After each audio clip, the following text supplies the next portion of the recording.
أعوذ بالله من الشيطان الرجيم بسم الله الرحمن الرحيم.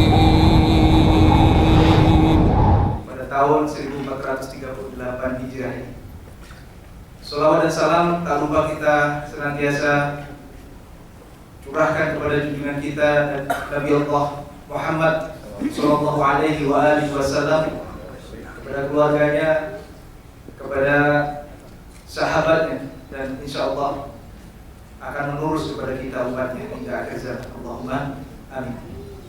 Bapak-bapak dan ibu-ibu yang dimuliakan oleh Allah Subhanahu Wa Taala, perkenankan pada kesempatan pagi hari ini saya membawakan acara yang akan kita lalui pada kesempatan duha sampai insya Allah menjelang sholat duhur nanti. Untuk acara yang pertama, insyaallah pembukaan, kemudian kita akan mendengarkan tilawah Al-Quran, dan kemudian beberapa sambutan, dan langsung kita nanti akan masuk ke kajian inti.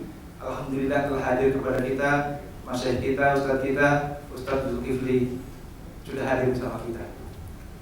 Baiklah bapak-bapak dan ibu-ibu yang dimuliakan oleh Allah Subhanahu Wa Taala, kita awali acara kita pada pagi hari ini dengan sama-sama membaca basmalah. Bismillahirrahmanirrahim. Ramah mengisi dakwah, dan kalau ibu-ibu atau bapak-bapak menyaksikan di channel YouTube, beliau ini adalah salah satu ustadz yang sangat langka. Kenapa? Setiap saat kita melakukan sholat, di tahiyat akhir kita senantiasa diingatkan untuk melantunkan doa berlindung dari fitnah Dajjal. Tetapi materi ini amat jarang disampaikan, dikupas oleh para ustadz kita. Dan salah satu yang fokus dan dikenal memberikan pencerahan atau memberikan pembekalan yang utama kaitannya dengan masalah Dajjal dan hal-hal yang terkait dengan akhir zaman, inilah beliau yang kita kenal dengan Ustaz Akhir Zaman. Jadi mudah-mudahan pada kesempatan pagi hari ini kita bisa mendapatkan pencerahan. Kira-kira berapa lagi umur dunia kita ini? Apa yang perlu kita persiapkan? Tentunya itu yang paling utama, dan hal-hal apa yang kemudian kita perlu mendapatkan perhatian secara khusus. Sehingga tema kita pada kesempatan hari ini adalah tanda-tanda kiamat kubro dan kaitannya dengan kondisi atau kehidupan modern kita. Boleh jadi kita telah banyak terlalai dan sebagainya, dan oleh karena itu kita nantikan tausiah, petuah, dan pencerahan dari Ustaz Zulkifli. Waktu dan tempat kami persilakan. Bismillahirrahmanirrahim. Assalamualaikum warahmatullahi wabarakatuh. Alhamdulillah, wassalatu wassalamu ala rasulillah sallallahu alaihi wasallam. La hawla wa la quwwata illa billah. Allahumma la sahla illa ma ja'altahu sahla, wa anta taj'alul hazana idza syi'ta sahla. Rabbi shrah li sadri wa yassir li amri wahlul 'uqdatam min lisani yafqahu qawli. Allahumma arinal haqqa haqqan warzuqna ittiba'ah, wa arinal batila batilan warzuqna ijtinabah. Amin. Isma'u Allah Subhanahu wa ta'ala, ya ayyuhalladzina amanu taqullaha haqqa tuqatih wa la tamutunna illa wa antum muslimun. Wa qala ya ayyuhan nas ittaqu rabbakum alladzi khalaqakum min nafsin wahidah wa khalaqa minha zawjaha wa batha minhuma rijalan katsiran wa nisaa'a wattaqullaha alladzi tasaaluna bihi wal arham innallaha kana 'alaykum raqiba. Wa qala ya ayyuhalladzina amanu taqullaha wa qulu qawlan sadida yuslih lakum a'malakum wa yaghfir lakum dhunubakum wa man yuti'illaha wa rasulahu faqad faza fawzan 'azima. Allahumma arhamna bil Qur'an wa sadaqallahul 'azim. Wa qala Nabi sallallahu alaihi wasallam, ala inni qad ji'tukum biha bayda'a naqiyyah layluha kana harima la yazighu anha ba'da dhalika ila halika ma ba'd. Masyiral muslimin wal muslimat, hamba-hamba Allah sekalian, seluruh para perantau di negeri orang dan seluruhnya kita adalah perantau di muka bumi Allah ini. Insya Allah kita akan pulang ke kampung halaman kita nanti di dalam surga Allah. Amin ya rabbal alamin. Ahlan wa sahlan wa marhaban fi awal yaumi Ramadan. Semoga seluruh bapak dan ibu Ramadan tahun ini memiliki energi dan cadangan cita-cita yang lebih besar, lebih lurus, lebih maksimal untuk memanfaatkan hari-harinya lebih daripada 1437 Hijriah tahun yang lalu. Semoga Ramadan kali ini adalah Ramadan yang akan Bapak Ibu syukuri, karena mesti berbeda dan wajib lebih baik daripada 1 tahun sebelumnya dan tahun-tahun yang berlalu dulu. Qadarullah, ini adalah pertemuan pertama bersama saya secara live, secara langsung. Mungkin di antara Bapak Ibu ada yang sudah membuka kajian-kajian kami melalui YouTube. Sudah ada? Alhamdulillah. Dan gelar yang disematkan secara tidak sengaja kepada saya adalah gelar yang harusnya saya lempar balik ke umat. Bukanlah saya sebagai Ustadz akhir zaman, tetapi seluruh kita adalah sebagai umat Nabi akhir zaman. Tayyib, kenapa saya digelari sebagai Ustadz akhir zaman? Nggak perlu dibahas, karena juga nggak penting. Tapi memang qadarullah saya agak banyak difokuskan untuk mengarahkan pembicaraan ke sini. Kajian saya sebenarnya banyak tentang tafsir, karena bidang saya adalah tafsir dan akidah. Ya, kajian saya tentang masalah pembahasan ma ba'dal maut, yaitu bagaimana perjalanan kita di alam barzakh, bagaimana perjalanan kita di padang mahsyar, bagaimana perjalanan kita di dalam surga, dan bagaimana kondisi orang-orang dan bagaimana neraka sebenarnya. Itu adalah spesifikasi saya. Tapi karena yang nggak greget umat mendengarnya tentang akhir zaman, ya sudah, setiap diundang pasti akhir zaman, akhir zaman, akhir zaman. Tapi ibarat Allah, mungkin di antara kita ada yang belum mendengar dan masih mengatakan Allah lama lagi. Gak ada itu, lama lagi. Kiamat itu pasti datang, tapi lama lagi, jangan mau ditakut-takutin. Ketahuilah Bapak Ibu sekalian, Rasul saja tugasnya adalah mundhirat mubasysyirat, memberi kabar baik dan juga menakuti. Itu kerjaan Nabi. Betul tidak? Allah Subhanahu wa taala mengatakan wa anzir ashiratakal muqrabin. Berilah kabar tertakul, takut-takutilah keluargamu yang terdekat dan hamba-hambaku, takut-takuti mereka. Sebab dengan takut kita banyak remnya. Saya dulu, Bu, maaf ini agak sedikit melantur, tapi ya insya Allah arahnya ke sini. Saya dulu pernah bawa motor kecepatannya 160. Saya rasa mungkin kalau orang biasa nggak ada yang seberani itu. 160 sampai orang yang saya tumpangi memeluk saya sekuat-kuatnya, memejamkan matanya, napas satu meninggal. Saya bawa mobil dengan kecepatan dan kelajuan 160-140 itu biasa. Dulu sewaktu darah masih panas-panas. Tapi sekarang, Pak, banyak sekali yang saya lihat di YouTube kejadian yang mengerikan di lalu lintas. Setiap saya melihat ketakutan muncul. Ketakutan muncul, sekarang ngeremnya lebih banyak daripada ngegasnya. Jadi ada manfaatnya ditakut-takutin itu ya. Ada manfaatnya ditakut-takutin supaya enggak bablas, enggak ngegas tanpa rem. Alhamdulillah kaum muslimin, inilah fungsi agama ini, isinya adalah basyira wa nadhira. Baik. Kaum muslimin, hamba Allah dan muslimah, hamba Allah yang kami muliakan, benarkah kita sudah di akhir zaman sekarang ini? Ustaz, Rasul mengatakan kiamat dekat, ternyata ada lewat 1400 tahun masih aja belum kiamat. Sementara sahabat dulu saking kuatnya penyampaian Nabi bahwa mereka itu benar-benar sudah di akhir zaman, seluruh sahabat yakin kiamat jaraknya dengan mereka itu sangat dekat. Kenapa? Karena Nabi ngomongnya begini, bu'ithu ana wa baina yaday sa'akahataini. Aku ini diutus, jarak antara aku dengan kiamat itu hanya seperti ini, kata Nabi. Kata sahabat, Nabi mengacungkan kedua jarinya menunjuk ke arah langit seperti ini. Jari tengah dengan jari telunjuk. Lalu beliau memberi jarak sedikit. Lah ini apa yang dapat dipahami oleh para sahabat? Yang dapat mereka pahami, waduh, udah dekat banget ya, gitu ya. Yang kedua, Nabi berkata, saat aku diutus sebagai Nabi dan Rasul, yaitu di usia beliau 40 tahun, saat aku diutus, malaikat Jibril membisikkan kepadaku bahwa malaikat Israfil. Siapa malaikat Israfil? Yang bertugas meniup sangkakala kiamat. Nah, Nabi mengatakan malaikat Jibril membisikkan kepadaku bahwa ketika aku diresmikan oleh Allah, diangkat menjadi Nabi dan Rasul, malaikat Israfil langsung memasukkan pangkal trompetnya, pangkal trompet itu ke dalam mulutnya, dan matanya tiap sebentar melirik ke arah Arash menunggu aba-aba kapan ini ditiup. Apa yang dapat Bapak Ibu pahami? Dan apa kira-kira yang ada dalam kepala para sahabat?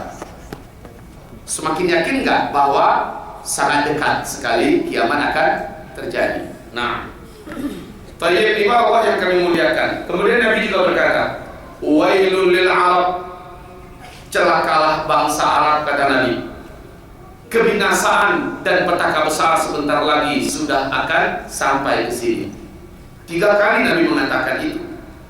Zainab binti Jahsy radhiyallahu anha, istri Nabi, berkata, ya Rasulullah, kenapa wajahmu pucat, keringat dingin keluar dari dahimu, dan kau mengatakan ini kalimat? Kenapa ya Rasulullah? Apa jawab Rasulullah? Telah diinformasikan kepadaku saat ini tembok yang menghalangi Ya'juj dengan Ma'juj dengan bangsa Arab dan kita manusia sudah berlobang sekarang sebesar ini lobangnya, kata Nabi. Sekali lagi, apa yang dapat dipahami oleh para sahabat dengan pernyataan-pernyataan Nabi ini, bahwa kiamat sudah sangat dekat. Oke? Akibat dari penyampaian ini kaum muslimin, akhirnya hadis-hadis yang menyebutkan tentang tanda-tanda akhir zaman diperlakukan oleh para sahabat dengan perlakuan melakukan pencocok-cocokan dengan fenomena yang nampak di permukaan. Nah, ini berarti ini berarti ini kerjaan para sahabat. Contoh, tanda besar kiamat itu kan ada 10. Yang pertama Duhan, yang kedua Dajjal, yang ketiga Nabi Isa Allah turunkan, yang keempat Ya'juj Ma'juj lepas, yang kelima matahari terbit dari sebelah barat, yang keenam keluarnya binatang raksasa dari dalam perut bumi, dan yang ketujuh angin lembut yang bertiup dari Yaman yang mematikan seluruh orang Islam dan orang beriman di muka bumi ini serentak. Kemudian yang kedelapan tenggelamnya seluruh daratan bumi sebelah timur. Yang kesembilan menyusul tenggelamnya seluruh daratan bumi sebelah barat. Nah, yang tersisa cuma timur tengah ini, yaitu Jazirah Arab dan Syam. Terjadilah tanda besar yang ke-10. Dari negeri Jazirah Arab, yaitu Yaman, akan keluar api raksasa setinggi-tinggi gunung dan bukit yang membuat lari lintang pukang, yang membuat lari tunggang langgang seluruh manusia yang ada di Jazirah Arab lari ke Syam. Apabila seluruh orang sudah kumpul di Syam, barulah malaikat Israfil meniup sangkakala pertama, tanda kiamat start. Nah, 10 tanda besar kiamat tadi apa itu? Duhan dulu. Coba lihat.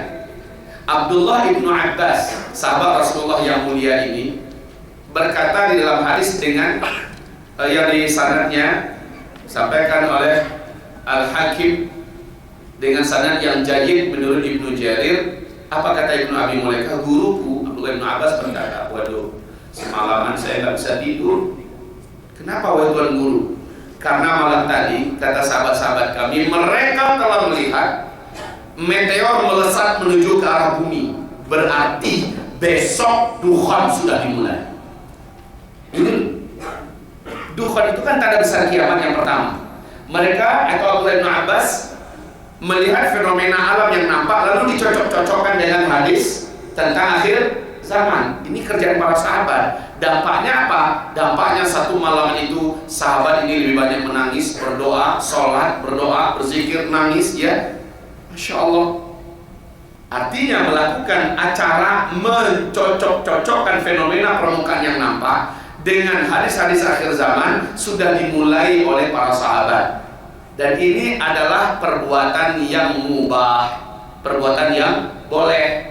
Karena ada kritikan sampai kepada saya, Ustaz Zulkifli Muhammad itu terlalu berani mencocok-cocokkan hadis, memaksa-maksakan hadis dengan fenomena yang nampak di permukaan. Saya jawab dan saya luruskan, ini sudah kerjanya para sahabat. Apakah salah para sahabat? Contoh yang kedua, tanda besar kiamat yang kedua apa itu? Dajjal keluar. Ibnu Sayyad waktu itu hidup di zaman Nabi dan para sahabat. Ibnu Sayyad ini laki-laki yang bertubuh agak pendek, gompal, ciri-ciri fisiknya mirip dengan Dajjal dan memiliki kemampuan yang orang biasa nggak punya kemampuan itu. Ibnu Sayyad ini tidak pernah mau gabung dengan sahabat dan juga tidak pernah mau mendekat dengan Nabi. Dia kerjanya ngintai-ngintai terus, ngintip-ngintip terus dari kejauhan. Suatu ketika Rasul bersama Umar bin Khattab dekat dengan kebun kurma. Di kebun kurma itu Ibnu Sayyad sedang ngintip ke arah Nabi dan Umar. Lalu pindah dari satu batang pohon ke batang pohon yang lain dengan kecepatan yang memang nggak ada manusia yang punya kecepatan itu. Cepat sekali pindahnya. Umar segera menghunus pedangnya dan minta izin pada Rasulullah. Ya Rasulullah, izinkan saya. Ngapain kamu, kata Rasul?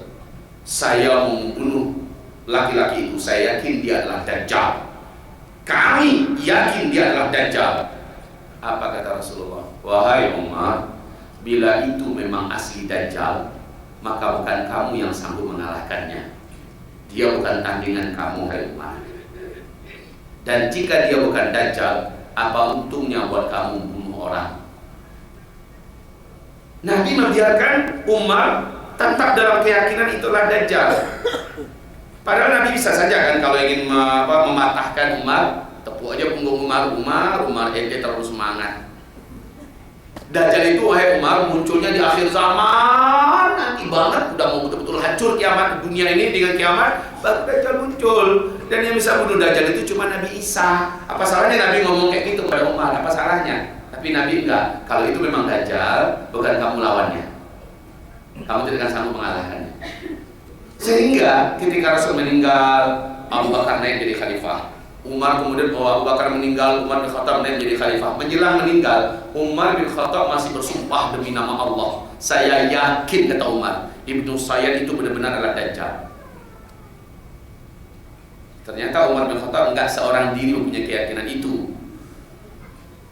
Ibunda Aisyah radhiyallahu anha, Bunda Sofiyah radhiyallahu anha, Abu Dzar Al-Ghifari radhiyallahu anhu, Anas bin Malik radhiyallahu anhu, Ubay bin Ka'ab radhiyallahu anhu, dan sejumlah para sahabat lainnya yakin Ibnu Sayyad adalah Dajjal. Coba Bapak Ibu, kalaulah dilarang mencocok-cocokkan hadis akhir zaman dengan fenomena yang nampak, tentulah sahabat tidak akan melakukannya.